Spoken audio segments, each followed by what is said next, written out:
that one more surprise coming up at the end. Hold on, son. Before you go there, because I know you about to hit him with something. I know you about to. I can see it in your face. You about to hit, but I'm about to hit him with a shameless plug because we're going to be talking about all sports on this channel. What's good for fam? It's your boy Wayne, and I am back with an exclusive, rare scenery, man.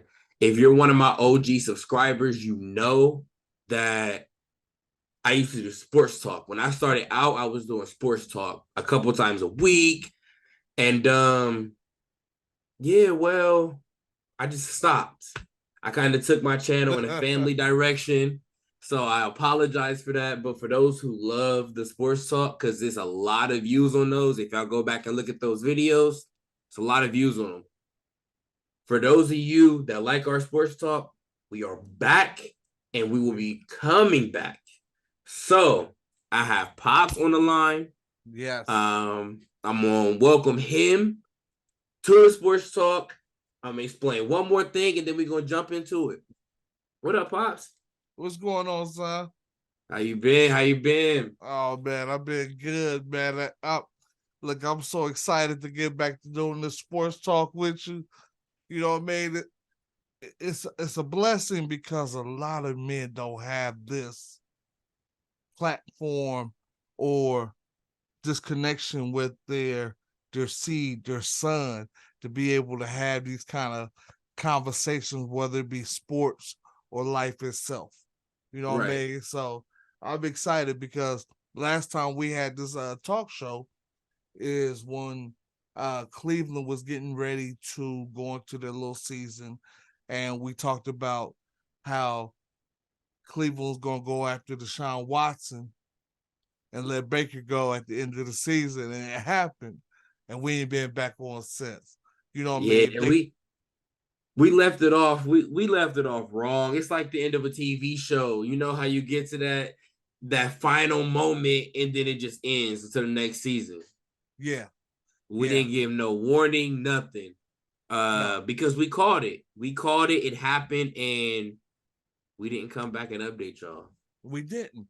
And if anybody has any question on it, the video, the podcast itself, you can go back to the date and see that we was calling this move 6 months to almost a year before it happened. You know what I mean? Like and we was adamant about it. Oh yeah. And everybody thought we were crazy. I remember getting B on here and he was like, I can't recall which one it was, but he was like, yeah, what did he say? He was like, you're not getting Deshaun Watson. That's too much money, or he won too much, or he'll never come to Cleveland, or whatever the case may be. And then, boom, it happened. And then we got rid of Baker, which he was telling me that Baker was going to stay. The only thing we got wrong with that, son, is that we thought that when that trade came, that Baker was going to go to Houston and Deshaun was coming to Cleveland. Right. That's the only thing we got wrong, because Houston didn't even want Baker. Right. And as you see right now, Baker is like a soldier without an army to fight in. He he out here like Cap. But we called that. Right. We called that whenever, and he has so much potential. But he, like we said then, he is a paper tiger. If you can't be on the same field as Landry, Odell Beckham, and shine, dog, it told me everything we need to know about him as a quarterback. And as you see, he went, since he left Cleveland, 2 other teams. He got this last shot in Tampa. And I don't know how he's going to do it, because you following Brady, a legend. You know what I mean? That's the worst decision he could have made. That's the worst decision he could have made. Because how do you follow in Brady's footsteps? It's going to be detrimental. This is the last stop. If this don't work out for him, and he's already in competition with the quarterback that's there now. Right. You know what I mean? You're a first round draft pick. You in competition with somebody who was a late round draft pick. You really don't have a team, and that speaks to me to his character. You know what I mean? Like I said, Right. he's a paper tiger. If he was legit, the next team when he went to Carolina, that should have been, his team. But his ability, his entitlement is not going to allow him to lead men because once they get to know him, they're going to see right through who and what he is. Right. For sure. And he gonna be like that until he just wash out. I Oh mean, yeah. Johnny Manziel 2.0. You see did you get a chance to see the documentary? No, I didn't. I haven't seen it. Is it Oh, on Netflix? it's on I think it's on Netflix. So what we're Okay. gonna do is next week when we do this show, we'll go ahead and watch it this week and we'll come back and talk about it because I hear people talking about it, but I haven't seen it for myself. So I Right. really can't, say this way or that way about it because I Right. haven't seen it. So next week we'll make sure that we'll watch it so we We'll can come back. we'll talk about it. And you just gave it away. So all right, guys. We're moving these sports talk to a different channel. But but you will still get us every week. So we're officially coming back every week, every Thursday. We will be doing a whole separate podcast for you guys, which I will be dropping at the end of this video. But Yes. we're going to be doing our weekly sports talk for you guys before and after the games. And this is not just going to be to our beloved Browns, it's going to be to all things NFL, and then progressing to NBA and, so on and so forth. So stay tuned for that. I'll drop the link in the description below. And look out for that podcast. And then that one more surprise coming up at the end. Hold on, son. Before you go there, because I know you about to hit him with something. I know you about to. I can see it in your face. But I'm about to hit him with a shameless plug because we're going to be talking about all sports on this channel. But on Wednesdays, if you're not doing anything, make sure you check out Browns of Columbus Dog Talk with Mr. Bingo every Wednesday at 9:00. I had to put that in there. And we can move on. So you can go ahead and hit him what you're gonna hit him with. But I had to hit him with that plug right quick, son. All right. So we are going to be doing on Thursdays at 10 p.m. Eastern Standard Time. We are going to be doing a father-son talk. So basically, we just gonna be talking about any and everything. So if you guys have questions that you want answered, or if there's anything that you want to ask your parents, or if you're a parent and you want to ask your son, whatever the case may be, type them in the chat. And then we're not sure if we're going to drop it to y'all live. We may just drop it to y'all in segments as episodes, and then read the comment section. Y'all can blow up my Instagram, and we'll answer y'all's questions. But that is what we are going to be working on every Thursday, you guys. So that's going to be something big. That if you want to elaborate a little bit on it. Well, if our fans and our people want us to come live so that they can interact with us, let us know. You know what I mean? Right. Leave a comment, say something, because we had no problem going live. And what we'll do is when we go live is y'all put it in the comment section. We'll go ahead and read it, and we'll be able to discuss it while you there with us. If not, you know what I mean, y'all hit us up and we'll discuss it amongst each other. But this is, I'm telling you, the first in a long line of episodes we're gonna have, because it's very rare that a man or a father get to talk to his son in a manner that we talk, son. You know what I mean? Right. The line of communication is so wide open. It's like, oh, y'all really talking about that? Yeah. You know what I Yeah, mean? and that's, I mean, that's just basically how we are. So see, that's a snippet of it. That is a snippet of it. You will catch it next Thursday, right? Next Yeah. Thursday. We 10 are o'clock. going to get into, I'm going to get into the works of getting it all put together tonight by the time this video gets dropped out. So you'll have all the links in the description down below. But let's hop into the sports talk. Make sure What have you? make sure that they like and subscribe when Yeah, we give like, you the comment, link. subscribe. Yeah. For real, Hit that because notification bell because we're gonna be dropping. and it helps us to reach other people, because this is not just for us. I mean, we gonna have fun. We gonna have conversations that you're gonna be like, really? But it's for y'all. It's for the young man out there that really don't have a relationship with his father, or his grandfather, that don't know how to ask the question because he's scared that if he do, he might be judged one way or the other. So it's going to be two Gen 2 and Gen 3, talking about some real life shiznit. And it's gonna be called the second to the third. Look for it next week and look for it in the description box. Yes, As sir. far as sports go, what you have in mind today? Because we ain't script this one out. So this one's just coming in as it comes in. Oh man. You get Uh comfortable here. remember, well, I was watching the Houston and Patriots game, Okay. because I wanted to see how CJ Stroud was going to do, because they got him starting in Houston as of right now. Right. He looking Uh, good? no, I ain't gonna say Oh God.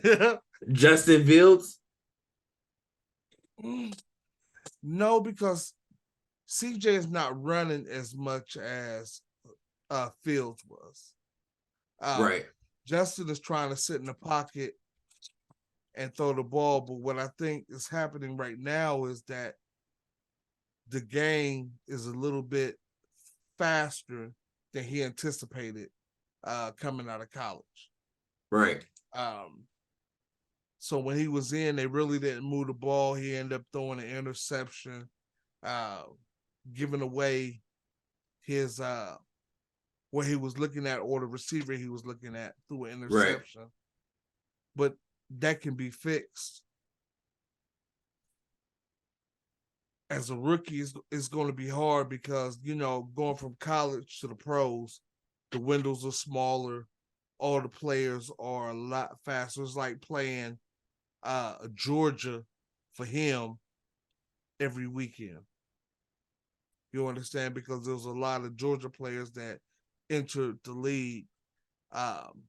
So that's the kind of competition that he's going to be facing most of the year. And I don't think he was ready for it, because it was the first preseason game. So the game, or the speed of the game, was a little bit faster than what he expected. Right. I feel like he, in a way, is behind the ladder because he wasn't prepared. Right. I feel like all of the greats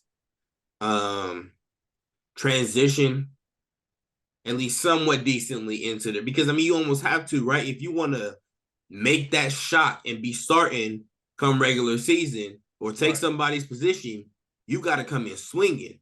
I don't think you got too many fuck ups once you get there. Like, and excuse my language, you guys, but I mean that's the honest to God truth. Yeah. And plus, Ohio State really, they played somewhat of a pro set offense, but it was still on a college level. You know what I mean? Once the game slows down for him, I think he'll be all right. But I think, it was just like this first preseason game with the bullets flying, it kind of caught him by surprise. Okay. You ready You know what I mean? for or what did you think of the Hall of Fame game? Anything stand Ooh, out to you? yeah. Because I The watched it kinda. I was editing for you guys. to me, kinda. I had it playing on the TV behind me. I was peeking over the computer screen, but I was editing and listening to that too.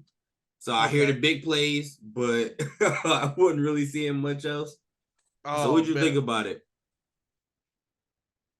Uh Kellen Mond, gone. Really? If oh yeah. The he was a third string quarterback. Mm-hmm. Browns picked him up last year when they let Dobbs go and he ended up in Tennessee. Um, but what I seen in the Hall of Fame game is that either he's not ready or the game is too fast for him. Okay. Because when he was in, they was having trouble moving the ball up and down the field. Because when I was watching the game, I was more or less watching how the offense was going to be moving into the season with Deshaun Watson and the first string Right. offense. Uh, they didn't play a lot of 2 or 3 tight end sets. It was more 3 wide receivers, tight end, and running back. And they even ran a lot of inside zone out of the pistol set. So that's what I was more or less looking for because in these preseason games you get third string and fourth string players, people that's trying to make the team playing in games like the Hall of Fame game. Uh, Right. but when I watched him play, he didn't really make a statement as far as being a quarterback. Okay. You, Do you you see what I'm think saying? he mimics Deshaun at all in like his play style? Like on the because we had to switch up our entire offense to run Deshaun's scheme. So does he fit that mold as far as that goes? Like, can he be coached up to be a good backup? He could. He has the same kind of um, skill set that Deshaun had coming out of college.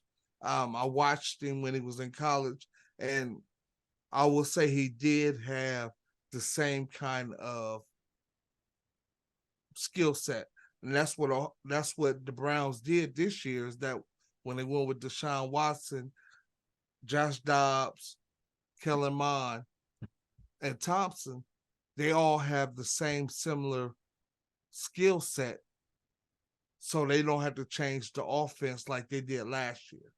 Right. Last year, when Jacoby. Jacoby was in there, they had to run more of a drop back, um, hit the first man open type offense. Right. Whereas Deshaun, he can improvise. Um, he's going to have the luxury of calling audibles at the line of scrimmage. So those that believe that Nick Chubb is not going to get his carries or be effective this year is wrong. Right. You know what I mean? Because since we watched Deshaun Watson in college, when he had that same luxury of being able to call an audible, he was able to keep defenses on their heels because he will audible to a run or audible to a pass, depending on what the defense said. Right. So that's going to help us out, knowing that now we have 3 or 4 quarterbacks in camp that have the same or similar mindset.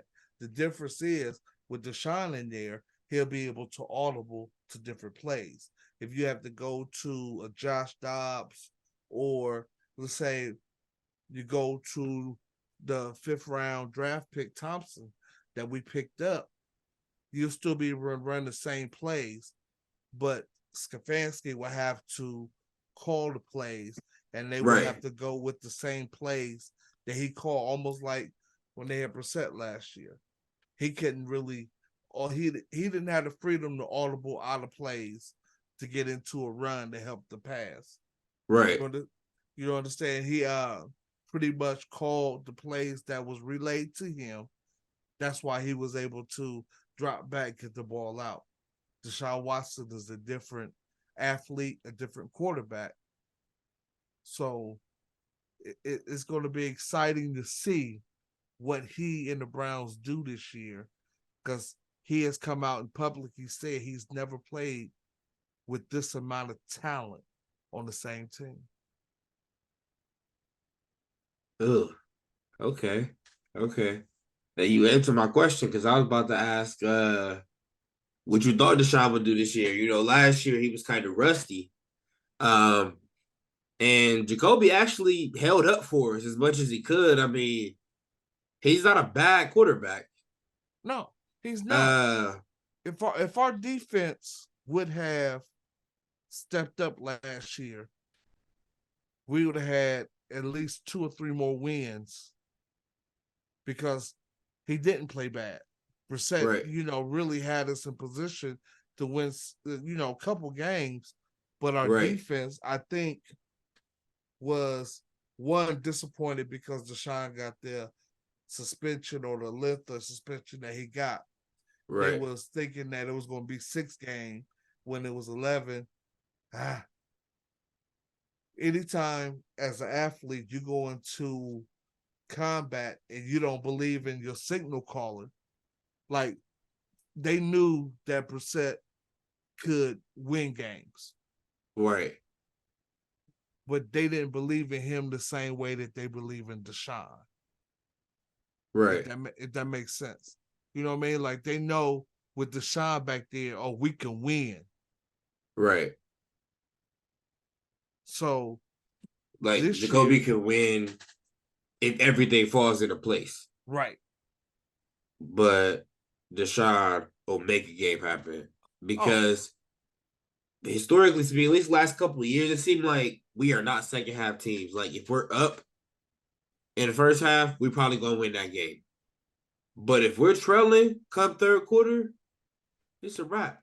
Or if we're up by, I don't know, 20 points and then halftime hit, now we fighting tooth and nail until the last second and end up losing the game. yeah.